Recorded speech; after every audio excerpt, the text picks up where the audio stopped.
We're told by the 1st century AD historian Josephus that Herod, meaning Herod the Great, started to enlarge the temple. He didn't build a different temple in a different location. He took the temple that was already standing and simply enlarged and glorified it. And this was the temple that was standing on the Temple Mount at the time of Jesus. 46 years, 600 tons of stone. The length of it is about 14 meters. This one single brick is estimated to weigh approximately 600 tons. Gold so bright it blinded the eye. Herod built a temple that seemed impossible, and for 40 years it dazzled the world. But in a single siege it vanished in fire and ash. What survives isn't stone or gold, it's an idea. So what happens when the King of the Jews finally walks into this mountain of gold? A presence, a challenge. Today we're tracing the story of ambition, faith, and power that reshaped the world forever. The rise and fall of Herod's temple. Herod's hidden miracle. To truly understand Herod's temple, you must first understand Herod. And to understand him, you need to feel what it means to be both supremely powerful and widely despised. Imagine holding absolute authority over a nation that considers you a fraud. You command armies, you collect taxes, you build cities and name them after yourself. The locals refused to pay taxes, and the Romans sent Herod in as governor. He was efficient and brutal. But when you walk into a room, you can feel contempt. The priests tolerate you because they have to. The people obey you because the alternative is death. And Rome keeps you in power not because they respect you, but because you are useful. That was Herod's life. Every single day. He was not born into the Jewish royal line. He had no claim to the priesthood. His family's conversion to Judaism was recent enough that many considered it illegitimate. In a culture where lineage was everything, where your identity was literally inscribed in your bloodline, Herod was an outsider sitting on an insider's throne. So he did what insecure rulers have always done. He built Caesarea Maritima, a gleaming port city on the Mediterranean with an artificial harbor that stunned Roman engineers. Caesarea Maritima. It's a truly amazing place. Herod the Great planned to build a perfect city as the political capital of the region. And he built Masada, a fortress in the desert so impregnable that it would later become the site of Jewish resistance's final stand. He built the Herodium, a palace constructed inside a man-made mountain, because when you are Herod, you do not build mountains, you build them. But none of that was enough. None of it touched the one thing that mattered most to the people he ruled, their God. The existing Second Temple, rebuilt after the Babylonian exile, was modest, functional. It also describes the rebuilding of the Second Temple as repairing the ruins of the First Temple that had been destroyed by the Babylonians. It lacked the glory of Solomon's original, and everyone knew it. The older generation spoke of the First Temple the way people speak of lost golden ages, with longing, with grief, with the quiet conviction that nothing would ever be that good again. Herod saw an opportunity. If he could build a temple that rivaled or even surpassed Solomon's, he could rewrite his legacy, and he could transform himself from a foreign-blooded tyrant into the man who gave Israel its greatest house of worship. The project was staggering in scope. He assembled more than 10,000 laborers. But here is a detail that reveals just how carefully he calculated every move. He also trained 1,000 priests as construction workers. Jewish law prohibited non-priests from entering the most sacred areas of the temple. Herod could not send ordinary laborers into the inner courts without triggering a religious crisis. So he trained priests to cut stone, lay foundations, and do the physical work in the holiest spaces themselves. Think about that for a moment. A man widely suspected of not being a real Jew, obsessing over the ritual purity laws of temple construction with more precision than most of the religious authorities around him. Was it devotion? Was it political theater? Was it both? That ambiguity is what makes Herod one of history's most fascinating figures. It has clearly demonstrated that Herod is a man of action and that he acts really decisively and sees the moment. And those kinds of qualities probably are what endeared him to Roman interests. He was simultaneously building a house for a god he may or may not have genuinely believed in, and using that house as the greatest piece of political propaganda the ancient world had ever seen. And here is where the story gets interesting from a theological perspective. Because whatever Herod's motives were, whatever corruption and calculation and narcissism fueled the project, the result was something that moved people to tears. The temple that emerged from his ambition became the most sacred space in Judaism. Pilgrims traveled thousands of miles to stand in its courts. Prayers offered within its walls were believed to reach God's ear directly. Strange irony, isn't it? A flawed man builds something holy. A political project becomes sacred. Maybe that's the point. The vessel isn't the gift. What it carries is. But before the temple could transform souls, it first had to be built. And building it required solving a problem that should have been impossible. Herod's colossal gamble. The Temple Mount, Mount Moriah, was too small. That was the fundamental problem. The sacred hilltop, where Abraham was said to have nearly sacrificed Isaac, and where Solomon built the first temple. This is the place that is where Solomon built the first temple. Where Jewish theology placed the very foundation stone of creation, could not contain the vision Herod had in mind. Any rational builder would have scaled down. Herod did not. He expanded the mountain itself. His engineers built colossal retaining walls around the natural hilltop, then filled the gaps with tens of thousands of tons of earth, stone, and rubble. And they were not building on a mountain, they were creating one. When the work was done, the platform covered roughly 36 acres. 12 football fields could fit within it, with room to spare. For comparison, the Acropolis in Athens could have rested in one corner of Herod's platform like a modest guest house. But Herod's platform was not mere fill. British archaeologist Kathleen Kenyon, in her 1968 excavations along the southern wall, discovered foundation stones embedded directly into the bedrock, some descending more than 60 feet below the current ground level, stones hidden from view, yet holding up the world above. No corner was cut, no shortcut taken, even where no human eye would see. The retaining walls themselves solved an impossible problem. They had to withstand lateral pressure from thousands of tons of fill, while resisting earthquakes. The region sits along the Dead Sea Transform, a fault line notorious for seismic activity. During Herod's reign, a 31 BCE earthquake killed thousands in Judea and damaged buildings across the territory. His engineers countered the threat with subtle inward-leaning walls cut and placed with such precision that the stones locked together through weight and geometry alone. No mortar, no cement. Archaeologists confirm you still cannot fit a razor blade between the joints today. And then there is the Western Stone.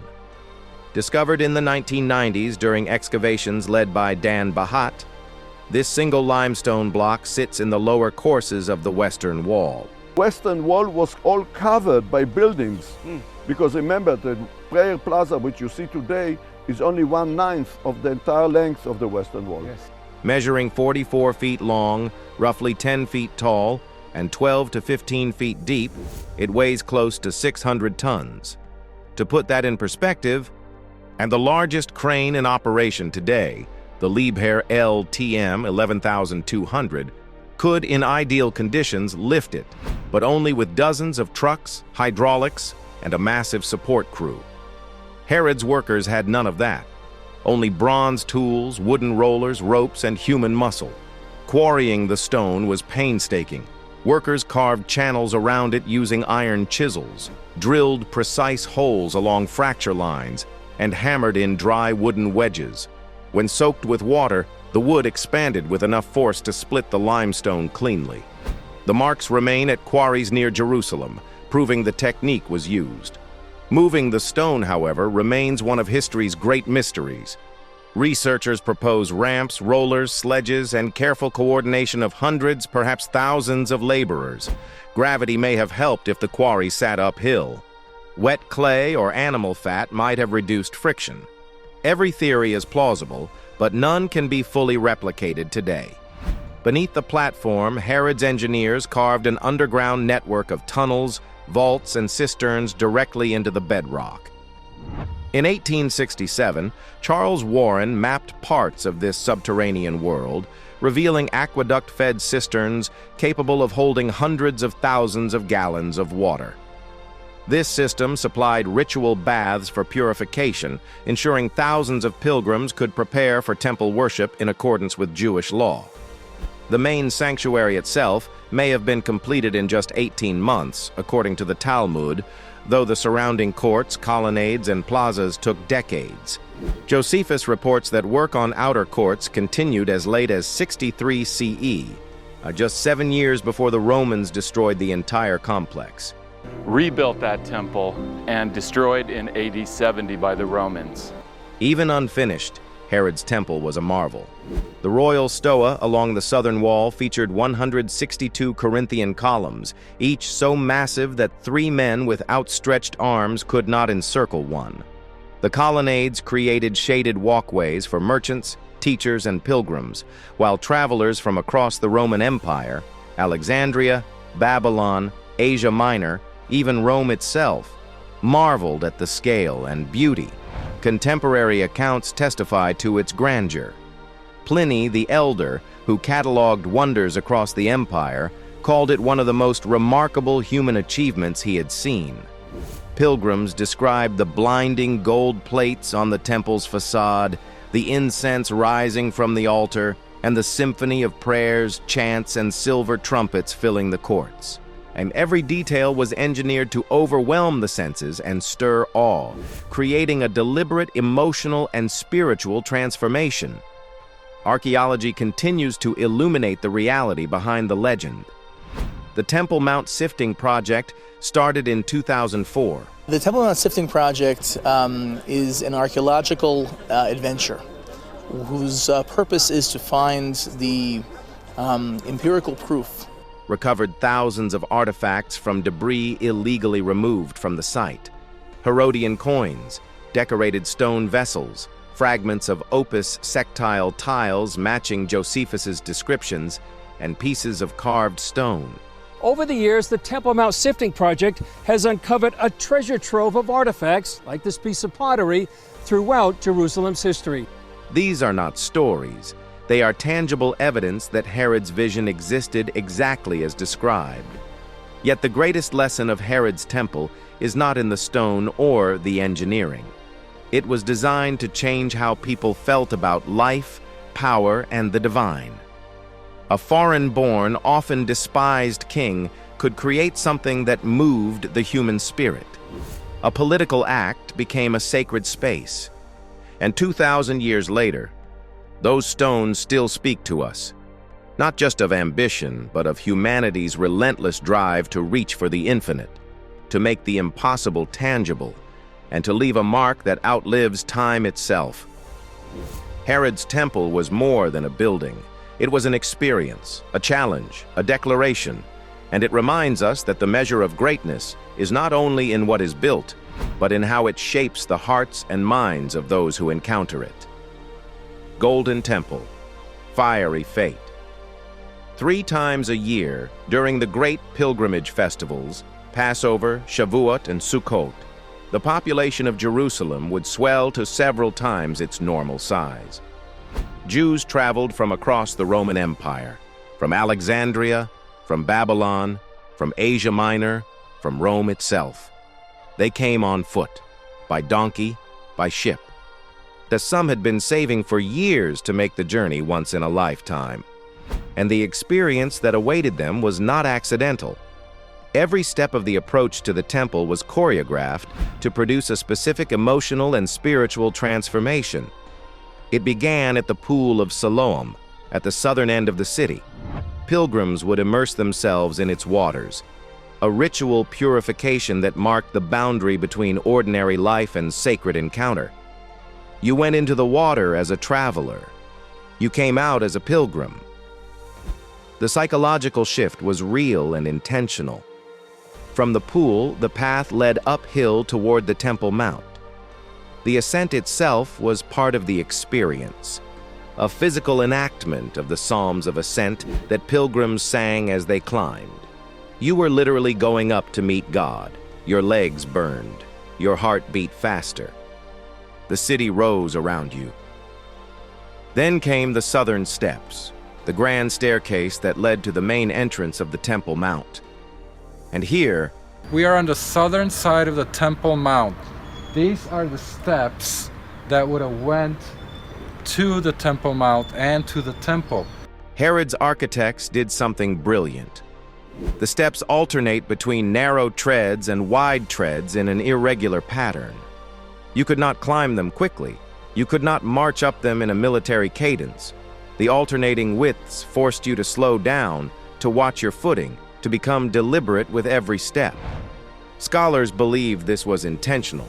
The design forced pilgrims out of autopilot. It broke the rhythm of everyday walking and replaced it with something more conscious, more present. By the time you reached the top, you were not rushing. You were arriving. And what you arrived at would stop you dead. The temple's facade was covered in plates of gold, not gilded, not gold leaf, plates of gold. When the morning sun struck the eastern face of the building, the reflection was so intense that ancient sources say it was physically painful to look at. Josephus, the Jewish Roman historian, wrote that at sunrise the temple appeared to be on fire, a mountain of flame and gold rising above the city. Behind the blinding facade, the sensory experience only deepened. The air carried the heavy, layered scent of incense, frankincense and other aromatics burning perpetually on the altar of incense inside the sanctuary. Beneath it, the metallic smell of sacrifice, the smoke from the burnt offerings that rose from the great altar in the court of priests. The sounds layered too, the low murmur of thousands of voices in prayer, the chanting of Levitical choirs, the occasional blast of silver trumpets marking the hours of worship. And this was not a church. It was not a quiet, contemplative space. It was overwhelming. It was designed to overwhelm. Every sense was engaged, every emotion stirred. You stood in a crowd of thousands, shoulder to shoulder with strangers who had traveled from the ends of the known world, and you felt, for perhaps the first time in your life, that you were standing in the presence of something infinite.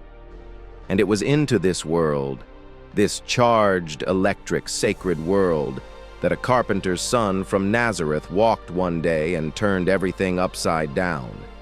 Jesus of Nazareth entered the temple courts and found what you would expect to find in any large religious institution: commerce.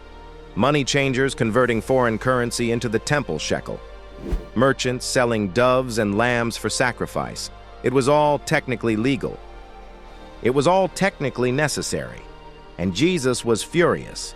He overturned tables. He scattered coins. He drove out merchants with a whip of cords.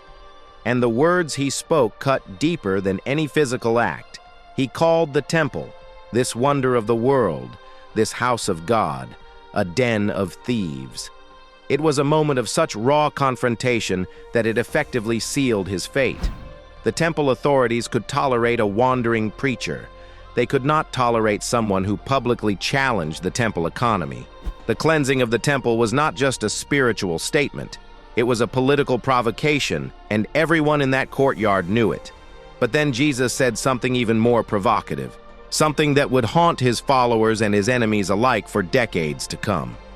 He said, "Destroy this temple, and in 3 days I will raise it up." The crowd scoffed. It had taken 46 years to build this temple, they said. You will raise it in 3 days? They thought he was talking about the building. His followers would later understand he was talking about something else entirely, his own body, his own death and resurrection. But the prophecy had a double edge, because the physical temple, Herod's impossible golden 600-ton stone masterpiece, was indeed going to be destroyed. And when it would happen in a way that fulfilled every word he had spoken. The countdown had begun, and no amount of gold or stone could stop what was coming. When glory fell. 70 CE. In the spring of 70 CE, the Roman general Titus surrounded Jerusalem with 4 legions, roughly 60,000 soldiers, and laid siege to the city. The timing was not coincidental. It was Passover, and the city was packed with pilgrims. Hundreds of thousands of people were trapped inside the walls, and the Romans had no intention of letting any of them leave. The siege was designed to do what sieges have always done: starve the population into surrender. It worked, slowly and horribly. Famine set in. Josephus, who witnessed the siege firsthand, recorded scenes of unimaginable suffering: families fighting over scraps, bodies piling in the streets, the stench of death hanging over the city like a fog. The defenders fought with desperate courage, but they were fractured by internal conflict. Rival Jewish factions battled each other even as the Romans tightened the noose. By August, the Romans had breached the outer walls and were fighting their way toward the Temple Mount. Titus, according to Josephus, had initially ordered his troops to spare the temple. Whether this was out of genuine admiration for the building or a desire to capture it intact as a trophy of Roman power, we do not know. It did not matter.